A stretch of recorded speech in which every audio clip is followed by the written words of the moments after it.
चाची का भतीजे से निकाह हो सकता है, जैसे चाचा मर गया उस चची से भतीजे का अक्द हो सकता है, और जब अक्द हो सकता है तो पर्दा फर्ज है। मामू मर जाए तो मामानी से भांजे का निकाह हो सकता है, और जिससे निकाह हो सकता है पर्दा फर्ज है। जब यहाँ इतना नाजुक रिश्ते से पर्दा फर्ज है, बहनोई से पर्दा फर्ज है, देवर से पर्दा फर्ज है, कजिन से पर्दा फर्ज है, अपने भतीजे और भांजे से पर्दा फर्ज है, तो पड़ोस का राम उसके साथ में एग्जाम दिलाने भेज दिया। उससे बेहतर था कि तुम अपनी बीवी को एग्जाम ना दिलाते। कौन सा एग्जाम, कौन सा आईए बीए एमए डॉक्टर इंजीनियर, वो डॉक्टर जो तेरे ईमान को लूट ले, उससे बेहतर है कि तेरी बेटी जाहिल रहती, वो किचन में का खाना बनाती, अल्लाह अल्लाह करती, ईमान बचा रहता और मर जाती, मरने के बाद जन्नत चली जाती। ये कौन सी पढ़ाई है इंजीनियरिंग की जो तेरे ईमान को लूटे, आबरू को लूटे? ये कौन सी पढ़ाई है मेडिकल साइंस की जिसमें ईमान भी लूटे और आबरू भी लूटे?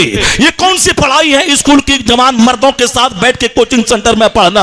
और शादी होगी 40 साल की उम्र में, 40 जवान हुई 18 साल में, ये 15 साल अपने बॉयफ्रेंड के साथ मस्तियां करती रही, 2-4 हमल हॉस्पिटल में जाके गिरता रहा, और बाप बोलता है मेरी बेटी 18 साल की गुड़िया है, उम्र है 40 और 38 साल। अब वो गई है जिसके साथ खंखड़ बन के, वो लड़का भी खंखड़ है और ये लड़की भी खंखड़, ये दोनों खंखड़ जब दोनों आपस में मिलेगा बच्चा कैसा पैदा होगा? महाखंखड़। इसलिए अपनी इज्जत और आबरू को बचाने के लिए, अगले समाज में समाज को डकैतों से बचाने के लिए जरूरत है कि अपनी बेटी को पर्दा में रखा जाए। वह इल्म जिससे आबरू बिगड़ जाए उस इल्म को हासिल करना हराम है, और जिसमें ईमान लूट जाए उस इल्म को हासिल करना हराम है। जहां आबरू के लूटने का कभी अंदेशा हो उस इल्म का हासिल करना हराम है। इसलिए जिसके नजदीक आखिरत रहेगी, जन्नत रहेगी, वो अपने घर में अपने बाल बच्चों की गुट्टी में जन्नत और आखिरत की मोहब्बत पिलाएगा, तो जन्नत तो वहां मिलेगी, ईमान यहां बचेगा, आबरू यहां बचेगी। और जब ये आबरू बचेगी तो फिर जब औरत अनटच्ड रहेगी और मर्द अनटच्ड रहेगा, और यह दोनों पाकीज़ा नौजवान जोड़े आपस में जब मिलेंगे तो बच्चा नमाजी पैदा होगा, बच्चा कुतुब पैदा होगा, बच्चा अब्दाल पैदा होगा। क्योंकि कुदरत का कानून है, आम के पेड़ से सेब नहीं निकलता, सेब के पेड़ से आम नहीं निकलता।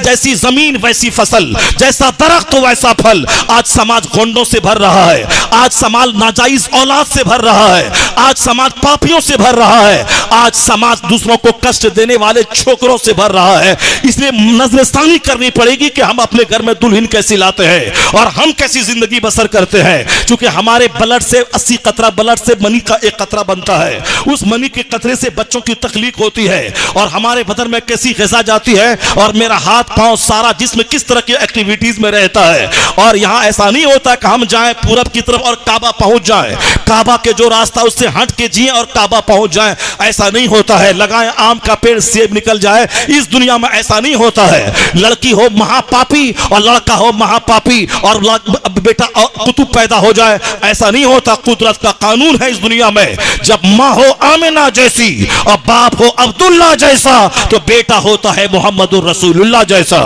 और इस दुनिया में जब माँ हो फातिमा जैसी, जिनका आंचल न देखा महो महर ने, उस रिदाए नुज़हत पे लाखों सलाम। रात दिन भर शौहर की खिदमत करने वाली, बाल बच्चों के कपड़े धोने वाली, अपने घर की चक्की पीसने वाली, और रात में नफल के लिए खड़ी हो तो एक सजदे में सारी रात खत्म कर देने वाली।